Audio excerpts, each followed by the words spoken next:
예, CBS 박정우의 판승부 함께하고 계십니다. 자, 이제 국민의힘 전당대회 얘기로 넘어가겠습니다. 지난 금요일에 당초 끝났어야 되는데 결선 투표가 진행되고 있습니다. 결선 후보 김문수, 장동혁 후보 두 분이 지금 경쟁하고 있습니다. 내일 오전에 10시 반이죠? 네, 10시 반 정도면 알 수 있게 될 겁니다. 진행상. 예. 그럼 우리 윤석 대변인도 현장 가세요? 뭐 제가 방송돼야 되고. 방송 스케줄 때문에. 예. 자, 일단 결과는 예측하신 대로 간 거죠? 일단 두 분이 결선 간다는 것에 예측했죠. 대해서는 예. 자, 그럼 두 분 중에 누가 될 것이냐 이 부분이 굉장히 중요한 포인트인데 우리 윤석 대변인께서는 두 분 중에 현재까지 누가 유리하다?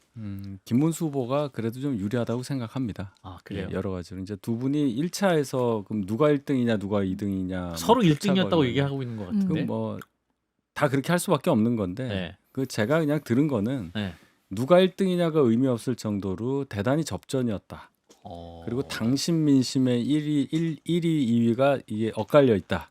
이 정도는 제가 들었는데 원래 그런 게 알려지면 안 되는 거니까 그냥 들었다 정도로 제가 말씀드리겠습니다. 당심 1위와 민심 1위가 달랐어요? 다르다. 예.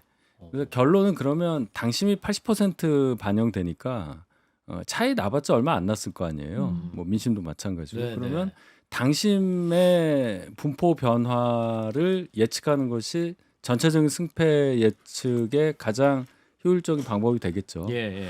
그럼 이제 조경태, 안철수 두 분을 찍었던 분들이 또는 1차에서 투표 안 했던 분들이 누구에게 투표할 거냐 뭐 이런 것도 중요하겠고 1차에 투표했던 분들이 투표 안 하거나 다른 쪽으로 바뀔 가능성 뭐 이런 거를 종합적으로 볼 때 김문수 후보 쪽이 좀 유리한 위치에 있다. 왜냐하면 다 포용하자고 그랬어요. 그건 기본 그렇죠. 전략일 겁니다. 찬탄 반탄 다 포용하자. 네, 다 포용하자. 그러니까 탈락한 분들하고 예를 들어 안철수 후보가 만났잖아요. 그런 메시지를 주는데 장동혁 후보는 오히려 더 다 나가세요. 뭐 외부에 뭐 50명의 적보다 한 내부 명의 총질자. 내부에 있는 사람이 내부의 적이 더 무섭다. 뭐 이런 얘기하고 하니까 어느 쪽이 더 현명한 전략이냐는 내일 결과를 보면 알 텐데 저는 어쨌든 김문수 후보가 훨씬 유리하다고 생각합니다. 언제까지? 송영 대변인도 같은 생각이십니까? 저도 데이터로 봤을 때 김문수 후보가 유리하다고 봅니다. 왜냐하면은 본 투표에 참여하지 않았다가 결선 투표에 들어온 당원들이 있어요. 모바일 투표율이 2.24%가 올라갔다고 하잖아요. 그게 제가 사람 숫자로 얼마인지 계산을 해봤습니다. 그랬더니 약 17,000명 정도 돼요. 그리고 모바일 투표를 한 책임 당원 숫자에 대비하면 4.8% 정도를 차지합니다. 그런데 1대1로 맞붙는 결선 투표에서 4.8%가 새로 유입이 됐다면 선거의 당락을 결정지을 수 있을 정도의 큰 숫자예요. 그러면 그 사람들이 왜 본투표를 안 했다가 결선 투표에는 들어왔겠는가? 가시적인 변수는 하나밖에 없거든요. 한동훈 전 대표가 메시지를 냈습니다.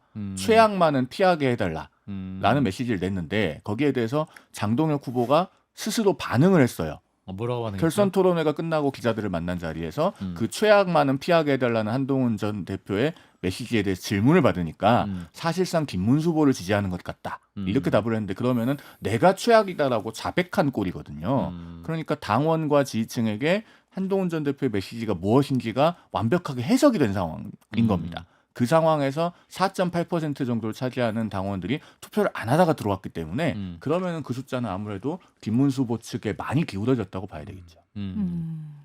김지호 대변인. 사실은 이제 그 결선까지 오기 전까지 뭐 전한기 씨의 활약 그다음에 장동혁 후보하고 김근식 최고위원 후보하고 배신자 뭐 경론이 있었죠. 이런 것들 이렇게 당내 선거에서 네거티브가 극단적으로 올라가면은 당 구성원들이 투표를 외면하는 그러한 성향이 생깁니다. 그리고 이제 한동훈 후보라는 유력한 그런 국민의힘 내에 개혁적이고 합리적 세력을 대변하는 후보가 안 나왔기 때문에 그 표들이 어떻게 보면 투표를 포기할 수도 있거든요. 그런데 지금 정말 당대표 후보로 장동혁 후보가 될 경우 지금 본인 얘기대로 하면은 분당이 현실화되는 거잖아요. 그러면 국민의힘 지지층 입장에서 당이 쪼개지는 걸 원할까요? 그리고 친한계나 개혁적이고 합리적인 세력들이 이렇게 내몰리는 걸 원할까요? 저는 그렇지 않을 거라고 봅니다. 그런 면에서 김문수 후보가 아주 적절한 시기에 정무적으로 적절한 메시지를 냈고 또 한동훈 전 대표도 그렇고 안철수 후보도 그렇고 아주 적절한 행보를 보이고 있다. 그래서 결국은 김문수 후보가 당선되지 않을까 이렇게 생각합니다. 장 변호사님. 저는 약간 다르게 생각하는데요. 제가 국민의힘 분들 말씀하시는 걸 네. 쭉 오늘 한번 들어봤어요. 네. 그리고 어떻게 평가하시는지.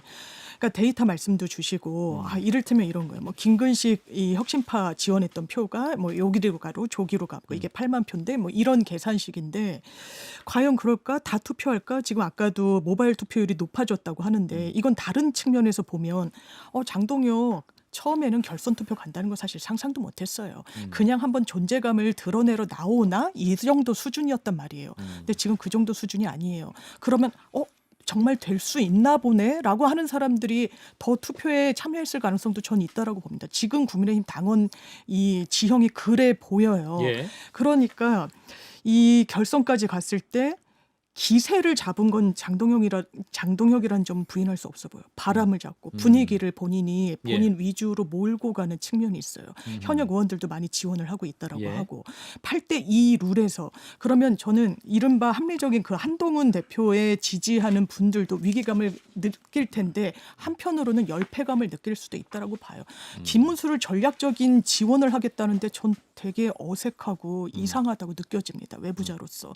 이제 와서 최악은 면하자. 그래도 김문수가 낫지 않냐는 한동훈의 컬러와도 맞지 않아요. 그럼 거기에 당원들이 막 속으로 할까라는 생각이 일단 들어서 저는 장동혁 후보가 될 가능성도 좀 있어 보입니다. 근데 이거는 장동혁 후보가 걸어온 정치적 과정을 생각하지 않으면 그 맥락이 다소 뜬금없어 보일 수 있지만 선거라고 하는 건요. 우리가 방송에 나와서 굉장히 논리적이고 이성적인 근거를 들어서 해설하려고 하지만 사실은 고도의 정서적 행위일 때가 굉장히 많습니다. 유권자의 선택은 굉장히 정서적이에요. 장동혁 후보는 뭐 김문수 후보 쪽에서 과거에 민주당 안민석 의원하고 친했다 뭐 이런 인연도 공개하기도 했습니다만 가시적으로 드러난 것만 놓고 봤을 때 한동훈 비대위원장에 와서 0.5선인데 사무총장을 맡았고 같이 전당대회 나가서 러닝메이트로 수석 최고위원이 됐습니다. 그런데 그 지도부 분구에 결정적으로 일조를 했고 대선 경선 때는 김문수 후보의 상황실장을 맡았는데 막상 경선에 이기니까 당 사무총장을 맡아주십시오. 김문수 후보가 얘기하니까 안 맞는데요.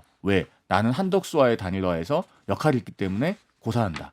그리고서 지금은 또 김문수 후보를 공격하고 경쟁하는 위치까지 와 있습니다. 이런 맥락이 있는 상황에서 최악을 피해달라라는 메시지를 냈기 때문에 그것은 당원들에게 충분히 소구력이 있었을 거라고 봐요. 그러니까 장동혁 후보 개인에 대해서 뭐 얘기를 하니까 좀 과하다 싶게 들으실 수도 있는데 어지러질해요. 그동안의 행보가. 그걸 이제 당원분들이 아실 거란 말입니다. 한 10년 전쯤 박근혜 전 대통령 탄핵 당시 이때 생각해 보면 당시 민주당의 안민석 의원을 도와서 당시 최순실 뭐 재산 환수법이라는 그 초안도 만들어졌던 국회 파견 판사였단 말입니다. 민주당에서 대전에서 지금 박범계 의원이 계시지만 그분 대전시장 나가면 그 자리에 뭐 출마할 수도 있다 이런 얘기까지 있었던 분인데 저희 당에 와서 자 처음에 친윤, 그다음 친한동훈, 다시 친윤, 그다음에 친김문수, 친한덕수, 이제는 친전한길. 어지러질해요. 그러니까 이런 것까지 보면 저희가 뭐 최악을 피하자는 메시지가 한동훈 전 대표에게 나왔다는 그 맥락을 이해해 주십사. 그런 차원에서의 선거 결과 예측은 김문수 후보가 그래도 유리해 보인다. 이렇게 봅니다. 자, 이제 최고위원 후보 중에 우리 김근식 후보.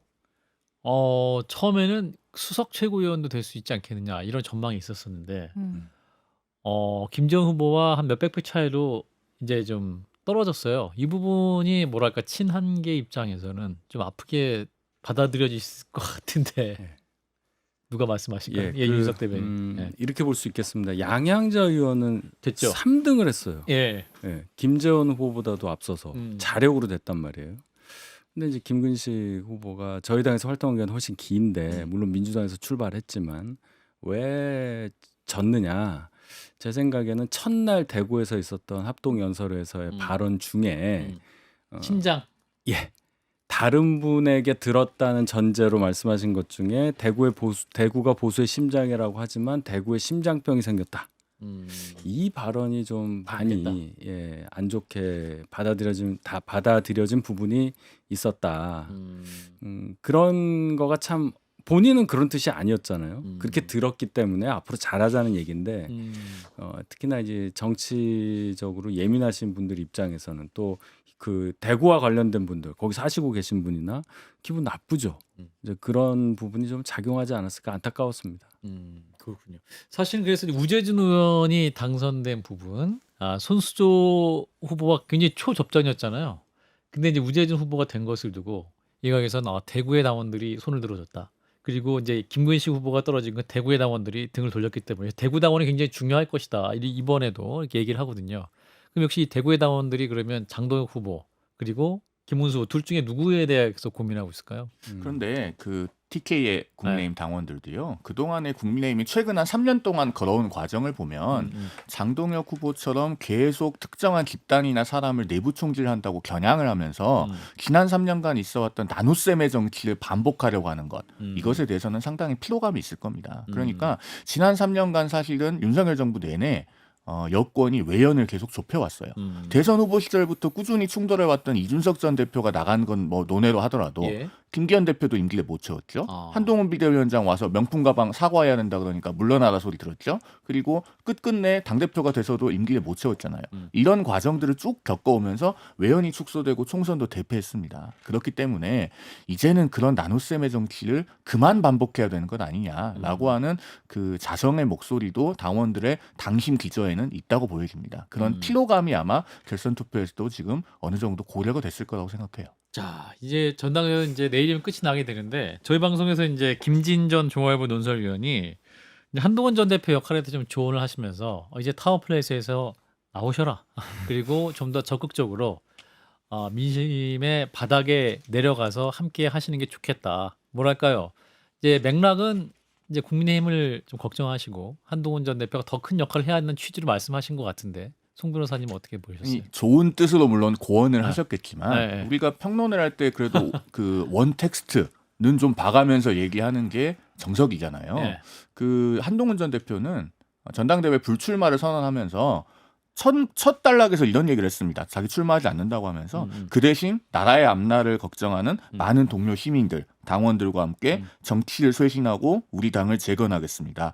보수가 다시 자랑스러워지는 길을 멈춤 없이 뚫고 나가겠습니다. 이 얘기는 결국은 현장에서 보수의 저변을 넓히고 더 많은 국민 당원과 접촉하겠다, 호흡하겠다라는 의지를 명확하게 밝힌 거예요. 그러면은 뭐 누가 집에서 나와라 얘기하지 않아도 이미 그런 종류의 방향을 구상하고 있다고 봐야 됩니다. 굳이 이렇게까지 뭐 본인 사는 아파트 단지까지 거명해가면서 이렇게 얘기할 정도의 상황은 아니다. 이미 그런 거 다 생각하고 있다라고 보여집니다.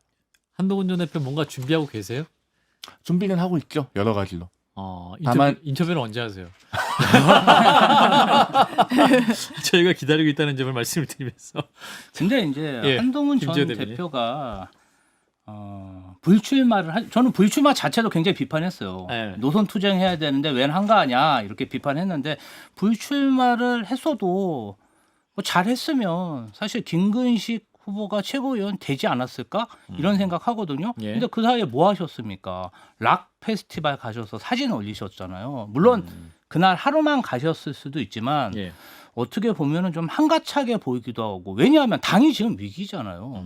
그러면 조경태 후보나 김근식 후보의 손을 잡고라도 좀 더 열심히 노력하는 모습을 보여줘야 하지 않았을까? 저는 그렇게 현장에서? 생각합니다. 예. 그랬으면 본인이 출마를 했죠. 지금 그런 상황으로 간단하게 볼 상황이 아니었다는 예. 거를 제가 좀 설명드리고 싶은데 너무 길 것 같고 예, 설명하셔도 되는데. 이재명 대통령이 밀었던 분이 전당대회에서 여당 대표가 안 됐다는 것을 다시 한번 상기하는 그런 발언이었다고 봅니다. 팩트가 틀려서 우리 예. 이재명 대통령은 당무에 개입하지 않습니다. 아니 근데 그런데 예, 짧게. 어디 가서 예. 왕관 쓴 듯한 사진 찍어서 올린 것도 아니고 예. 뭐 하루쯤 취미 활동 즐긴 게 뭐가 그렇게 문제인가 싶습니다. 예. 정청 대표 말씀이신 거죠? 물론입니다. 예.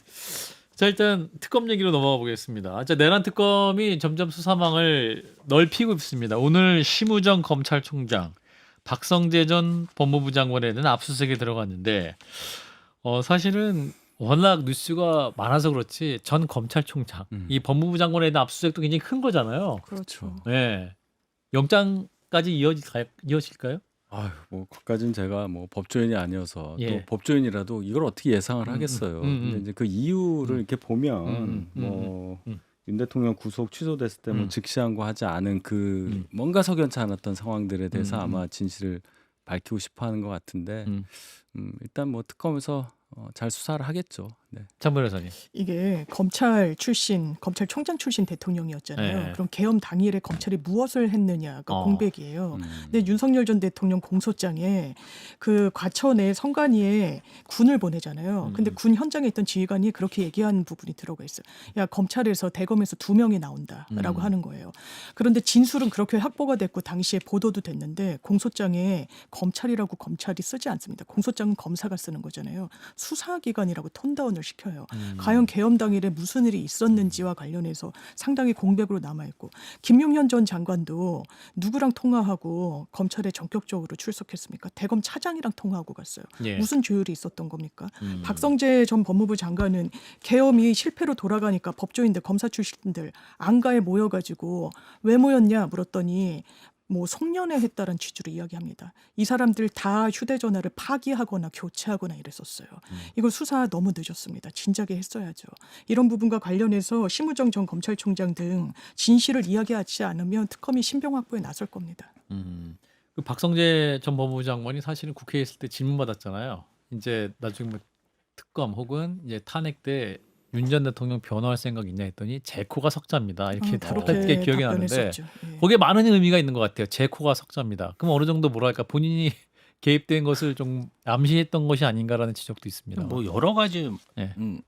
계엄 12.3 내란 이후에 그 탄핵 그리고 지금 특검까지 그 긴 기간 동안 검찰이나 그리고 박성재 법무부 장관이 법무부로 다시 돌아와서의 그 행동이나 행태도 굉장히 좀 국민들이 의혹을 가지고 있잖아요. 뭐 검찰 같은 경우는 사실은 비아폰 서버를 압수수색하는데 뭐 경찰이 제기한 뭐 영장에 대해서 본인들이 그냥 사법부에 의견도 안 물어보고 그냥 반려해버리고 뭔가 수사를 은폐하고 뭔가 숨기려는 그러한 행위들이 많았기 때문에 사실은 특검도 진행된 거 아니겠습니까? 예. 이 부분 관련해서는 제가 뭐 어떤 증거를 본 것도 아니고 전직 검찰총장, 전직 법무부 장관이기 때문에 딱 집어서 얘기는 못하겠지만 어느 정도 좀 증거가 확보되고 내용을 봐야지 제가 좀 말씀드릴 수 있을 것 같습니다. 송 대변인. 일단 뭐 법무부 장관이 그 당시에 어떤 행적을 보였는지에 대해서는 사실관계를 좀 철저하게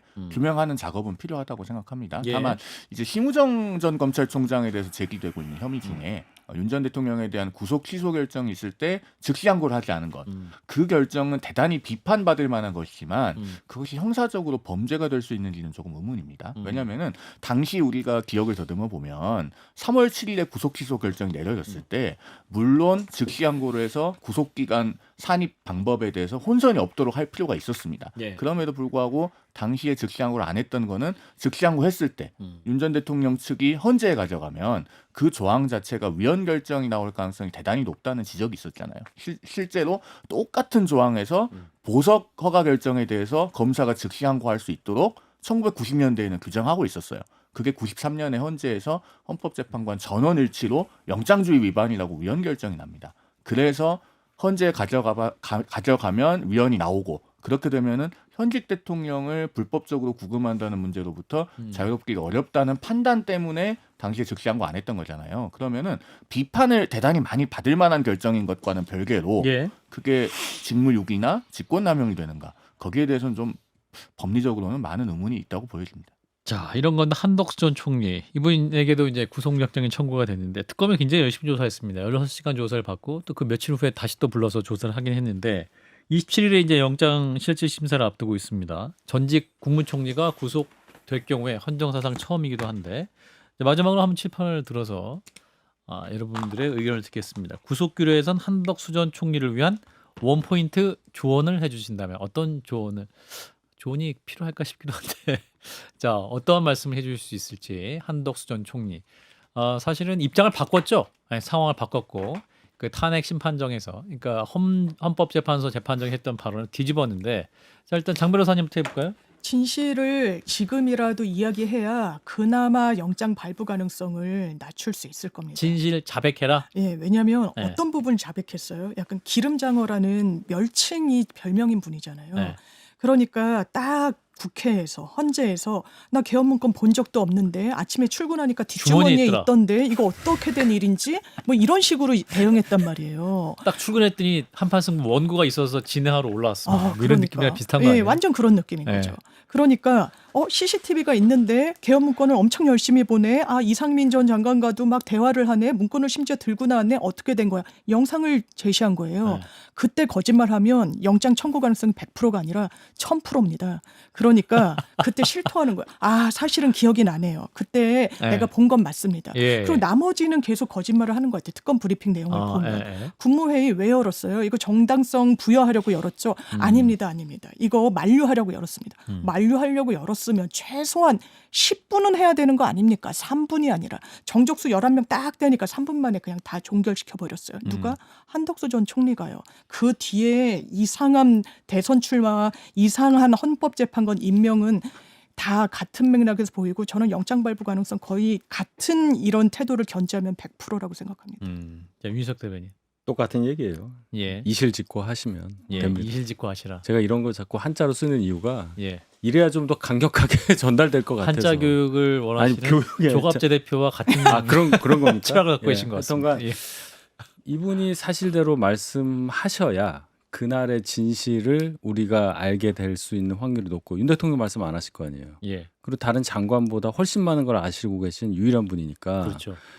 정말 진실된 얘기를 꼭 하셔라. 그래야 우리가 이걸 극복하고 다시 앞으로 나갈 수 있다. 영장 실질 심사할 때 제가 했어요 얘기하면 솔직하게 얘기하면 영장 발부 안 돼요? 그 부분에 대해서는 지금 좀 단정하기 어려운 게 저는 현 시점에서 한덕수 전 총리의 구속영장 발부 가능성은 반반으로 봐요. 왜냐하면은 50%. 내란 중요임무 종사나 부하 수행 같은 뭔가 어떤 구체적인 행위를 해서 형법에 있는 그런 규정을 적용한 것이 아니고 어쨌든 내란 우두머리 방조 그것도 부작위에 의한 방조로 지금 법리 구성을 했기 때문에 이 부분에 대해서 법원이 법리적인 다툼의 여지가 있다고 볼 가능성도 있습니다. 그러나 어찌되었든 간에 일국의 국무총리였고 대통령 권한대행까지 역임하신 분이잖아요. 그러면은 12월 3일 비상계엄 당일에 책임 있는 위치에 있었던 본인의 행적에 대해서는 정말 가감없이 국민 앞에 진솔하게 털어놓아야 됩니다. 그게 역사 앞의 책무예요. 만약에 그런 것을 하지 않다가 정말 그대로 구속되어 버리면 평생의 공직 생활이 막판에 오욕으로 끝날 수도 있습니다. 역사 앞에 책무를 생각하시라. 자, 김지호 대변인은 저는 정직해야 합니다.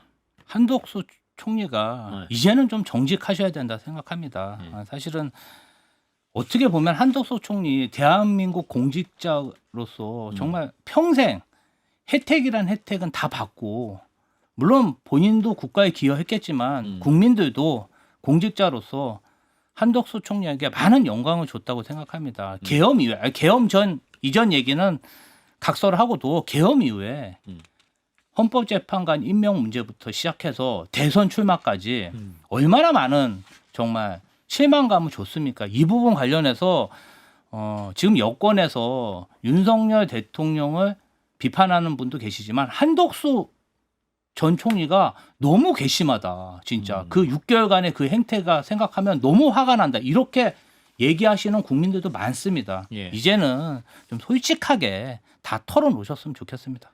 국회에서도 헌재에서도 거짓말한 게 명확히 드러났기 때문에 예. 그 부분에 대해서도 이제는 진실 앞에 정직해야 된다. CCTV도 다 나오고 했잖아요. 그러니까 좀 솔직해져야죠.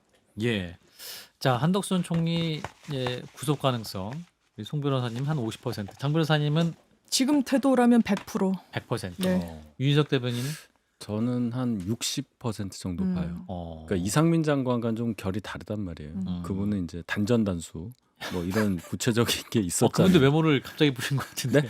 이상민 전 장관도 그거는 직접 지시를 했던 거예요. 예. 본인이. 그 부분이 있으니까 그래서 말씀하셨지만 그 부작위 부분이 어떻게 작용될지 그 판단이 중요해졌습니다. 그렇군요. 김조 대변인은 구속 가능성. 네, 저는 높다고 봅니다. 예. 숫자로 말씀 안 하셔서. 숫자로 얘기하면 또 혼날까봐 틀릴까봐. 얘기를 못 하겠네요. 굉장히 갑자기 겸손해지셔가지고. 네. 알겠습니다. 그럼 오늘 말씀은 여기까지 듣도록 하겠습니다. 함께해 주신 분 장윤 변호사, 윤희석 전 대변인, 김지호 더불어민주당 대변인, 그리고 송영훈 전 대변인 네 분 고맙습니다. 고맙습니다. 감사합니다. 감사합니다.